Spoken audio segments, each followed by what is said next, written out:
SSC general math পরিমিতের অধ্যায় 16.1 আমরা অনেকগুলো অঙ্ক করে ফেলেছি 8 পর্যন্ত। আজকে আমরা 9 নাম্বার করব। তো 9 নম্বর অঙ্কটা আগে আপনারা একটু পড়ে দেখেন যে আসলে 9 নম্বর অঙ্কটা কি বলতে চাচ্ছে। যে একটি সমবাহু ত্রিভুজের অভ্যন্তরস্থ একটি বিন্দু থেকে, অর্থাৎ ত্রিভুজের ভিতরে একটা বিন্দু আছে, বিন্দু থেকে 3টি বাহুর উপর অঙ্কিত লম্বের দৈর্ঘ্য দেওয়া আছে। ত্রিভুজটা কি ত্রিভুজ? সমবাহু ত্রিভুজ। এটা ভালো করে সবাই বই নেবেন কিন্তু সামনে। সমবাহু ত্রিভুজ এবং ভিতরে একটা বিন্দু আছে, সেই বিন্দু থেকে 3 বাহুর উপর লম্ব, সেই লম্বের দৈর্ঘ্য দেওয়া আছে, বাহুর দৈর্ঘ্য দেওয়া নাই। আমার বাহুর দৈর্ঘ্য বের করতে হবে, ঠিক আছে? সমবাহু ত্রিভুজটা সমবাহু ত্রিভুজ এবং ভিতরে বিন্দু। তো আমি প্রথমে একটা ত্রিভুজ আঁকবো, অবশ্যই জুমের সাহায্যে আমি ত্রিভুজটা আঁকবো। এখানে আমি ত্রিভুজটা আঁকি। ত্রিভুজটা অবশ্যই সমবাহু ত্রিভুজ আঁকবা। কিভাবে আঁকবা আমি তবু বলে দিচ্ছি। ধরো এই একটা রেখা আঁকলা, এটা সমান করে পেন্সিল কম্পাসের সাহায্যে একটা বৃত্তচাপ এখানে, ঠিক আছে? আবার এখানে কেন্দ্রে 8টা বৃত্তচাপ, তার মানে এই 3টা বাহু যাতে আমার কি হয়, সমান হয়, তাহলে সেটা হবে সমবাহু ত্রিভুজ। এই হচ্ছে একটা সমবাহু ত্রিভুজ। আমার একটা মিলে নাই, যাই হোক তোমরা মিলে সুন্দর করে মিলাই নিতে হবে। এই হচ্ছে আমার সমবাহু ত্রিভুজ। এখন সমবাহু ত্রিভুজের পরে আমার কি করতে হবে, মাঝখানে একটা বিন্দু নিব। এখন এই বিন্দু নিয়ে অনেকে কনফিউজ করে যে স্যার বিন্দুটা আমি কিভাবে নিব।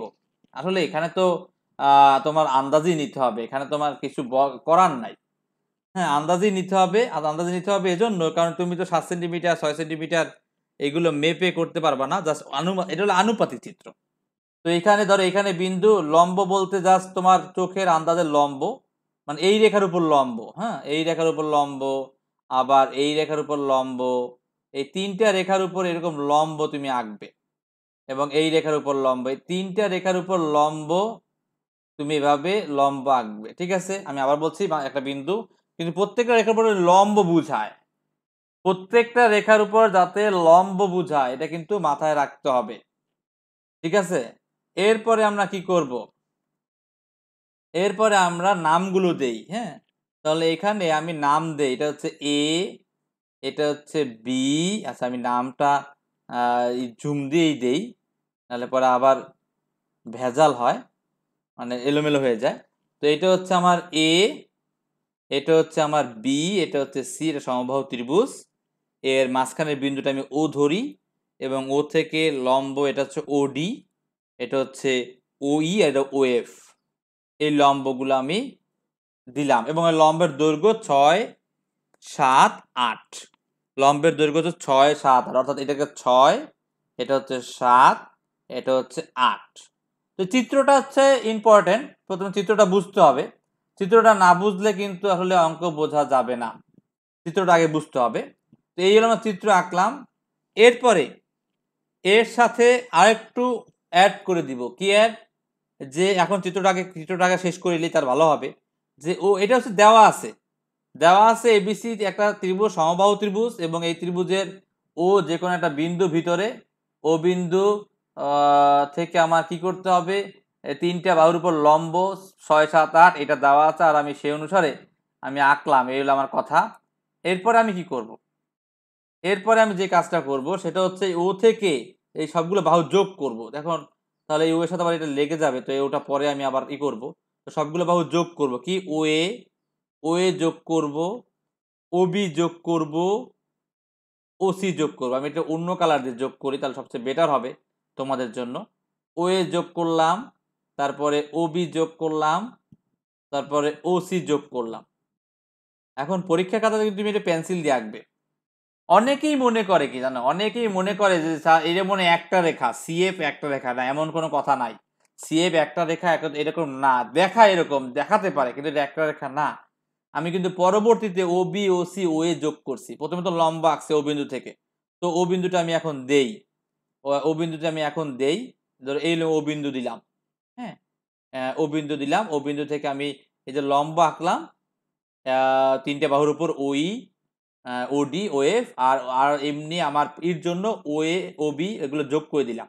এটা হচ্ছে আমার অঙ্ক করার জন্য। তো এতটুক চিত্রটা বুঝছো কিনা আগে, এটার প্রশ্ন আগে, চিত্রটা বুঝছো কিনা। চিত্র আঁকা আমাদের শেষ। চিত্র আকারে আমরা কিভাবে কি লিখবো সেটা একটু আমি বলছি।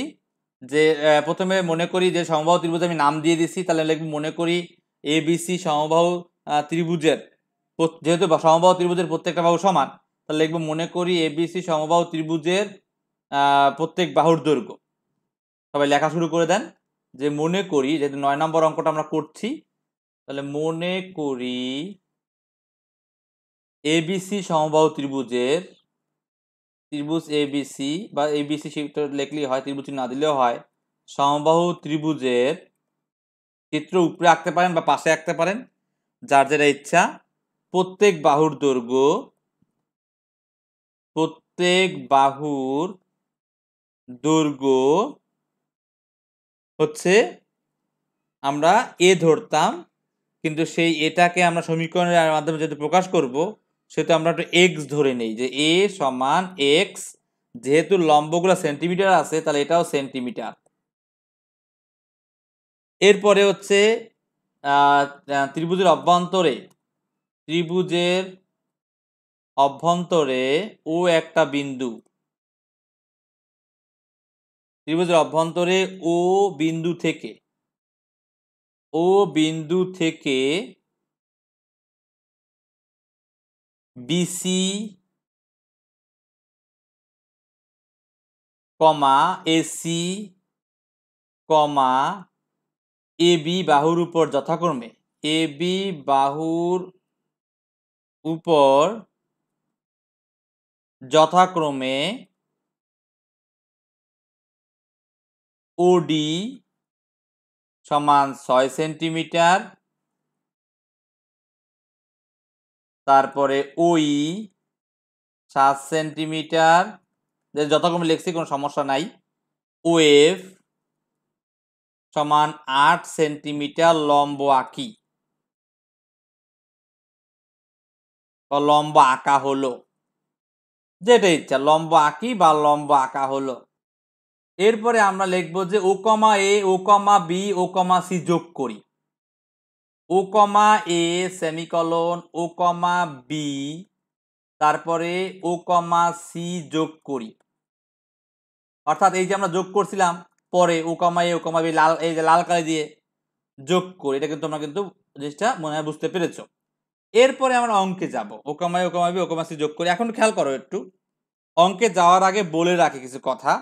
দেখো ওবিসি একটা ত্রিভুজ হয়েছে, কিন্তু ওএসি একটা ত্রিভুজ হয়েছে, এবং ওএবি একটা ত্রিভুজ হয়েছে, এবং তিনটে ত্রিভুজেরই, একটা ত্রিভুজের মধ্যে তিনটে ত্রিভুজ বলতে পারো স্যার, আরো ত্রিভুজ হয়েছে তো এখানে 1 2 3 4 5 6টা ত্রিভুজ। যাই হোক, ওটা আমার দরকার নাই, আমার দরকার ওবিসি ত্রিভুজ। এই ওবিসি এটা কিন্তু লম্ব, এটা কিন্তু তোমার লম্ব, তার মানে উচ্চতা। আর তাহলে ক্ষেত্রফল বের করা যায় হাফ গুণ ভূমি গুণ উচ্চতা। তার মানে প্রত্যেকটা ত্রিভুজের কিন্তু ক্ষেত্রফল হাফ গুণ ভূমি গুণ উচ্চতা দিয়ে বের করা যায়। আমি আবার বলতেছি, একটু একটু আগে খুব ফ্রস্টলি বলছিলাম, আসতে বলি। ও বি সি ত্রিভুজের দিকে তাকাও, এর ভূমি কে? ভূমি বিসি। ওডি উচ্চতা, এটা বলতে তুমি বাধ্য। কেন? কারণ তুমি এর আগে বলছো লম্ব আঁকে, আর লম্বই উচ্চতা। তার মানে এর উচ্চতা হচ্ছে ওডি, আর ভূমি হচ্ছে বিসি, যার মাপ হচ্ছে এক্স। কারণ তিনটে বাহুর একই, তাহলে হাফ গুণ ভূমি গুণ উচ্চতা দিয়ে তুমি ক্ষেত্রফল বের করতে পারবে। ও বিসি ত্রিভুজের একই নিয়মে ওএসি ত্রিভুজ, একই নিয়মে ওএবি ত্রিভুজ।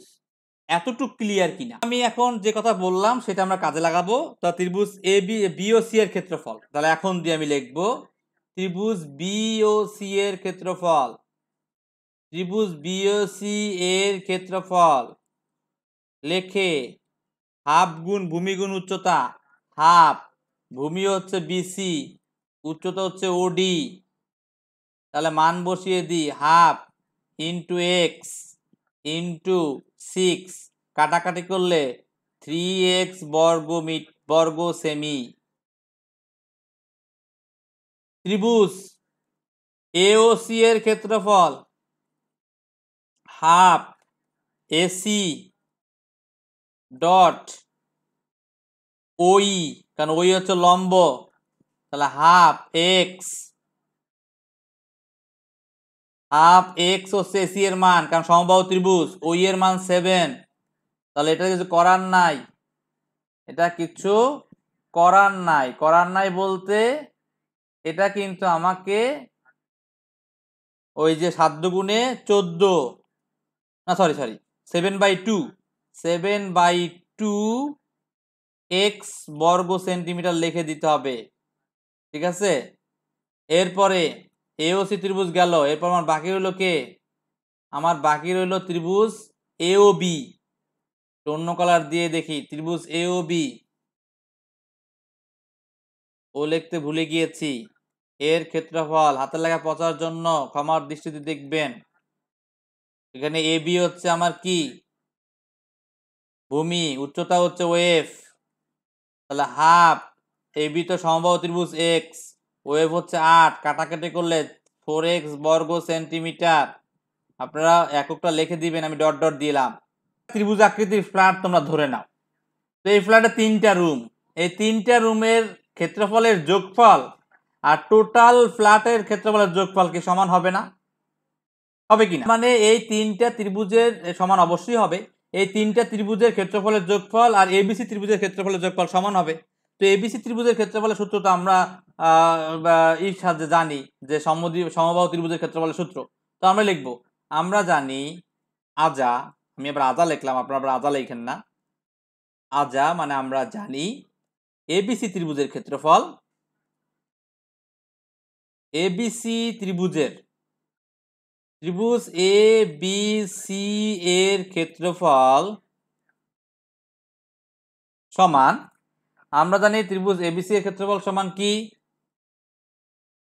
সমবাহু, মানে আজা লিখে আমরা সমবাহু লিখলে ভালো হইতো, যে এবিসি সমবাহু ত্রিভুজের ক্ষেত্রফল। এখানে সমবাহু কথা লিখবা, এবিসি সমবাহু ত্রিভুজ, এবিসি সমবাহু ত্রিভুজের ক্ষেত্রফল। এই সমবাহু কথা অবশ্যই লিখে দিবা। এবিসি সমবাহু ত্রিভুজের ক্ষেত্রফল হচ্ছে √3/4 a স্কয়ার, আর এর মান কি ছিল?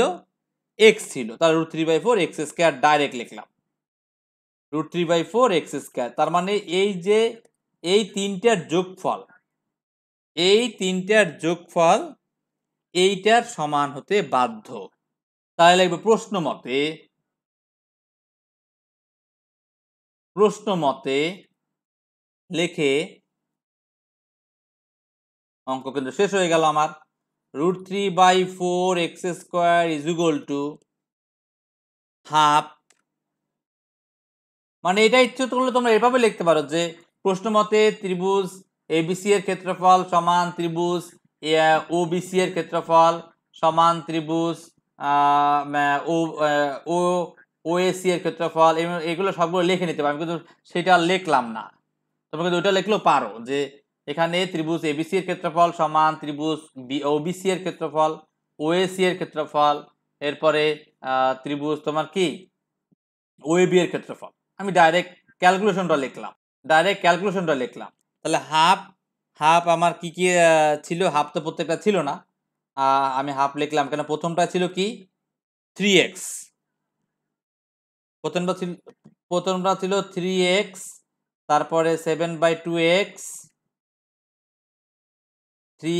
7/2x, তারপরে 4x। তো আমি লসাগু করে ফেলি, √3/4 থাকুক এই পাশে, x স্কয়ার লসাগু করলে 6x, 7x, 8x/2। তো এই 4 আমার এই পাশে যায় করে √3/4 উল্টে যাবে। তো x স্কয়ার সমান এখানে আসবে 14 আর 7 21, 21x/2 গুণ 4/√3, এতে কোনো সন্দেহ নাই। এরপর আমরা কি করব? এই যে 2 দিয়ে এটা কাটলে 2 হয়, তাহলে আমরা আসছে 21/√3 না 42/√3, আর এই x যে এই পাশে পাঠাই দিব, তাহলে x একটা বাদ যাবে, তাহলে x একটা বাদ গেলে হবে x²/x। আচ্ছা লিখেই দিই, নাহলে অনেকে বলবে x কিভাবে বাদ গেল, এই xটা ভাগ হয়ে গেল, আর উপরে 42/√3। কিন্তু একটা কথা আমরা জানি যে ভগ্নাংশের হরে রুট রাখা যায় না, সেজন্য আমরা কি করব? সেজন্য আমরা হরলবকে √3 দ্বারা গুণ করব। তাহলে উপরে 42√3 আর নিচে √3 × √3 গুণ করলে 3 হয়, তাহলে 3 14 42, 14 পাবো। তার মানে x সমান হচ্ছে 14√3। তো এই হচ্ছে 14√3 x এর মান। এখানে তুমি ইতে পেয়ে গেলে, এবং একে দশমিকে প্রকাশ করবে, কারণ যেহেতু বাহুর দৈর্ঘ্য বের করব, তো দশমিক প্রকাশ করলে কত হয়? হ্যাঁ 24.24 আর 24.9 দিলাম, এত লিখলাম 24.9, ঠিক আছে। প্রায় প্রায় অবশ্যই দিবা, প্রায়। তা লিখবো যে সুতরাং বাহুর দৈর্ঘ্য, লিখবা সুতরাং প্রত্যেক বাহুর দৈর্ঘ্য, আমি বাহুর দৈর্ঘ্য লিখলাম, তোমরা প্রত্যেক বাহুর দৈর্ঘ্য লিখবা। প্রত্যেক বাহুর দৈর্ঘ্য 24.249 সেন্টিমিটার, প্রায় কথাটা অবশ্যই তোমরা লিখে দিবা।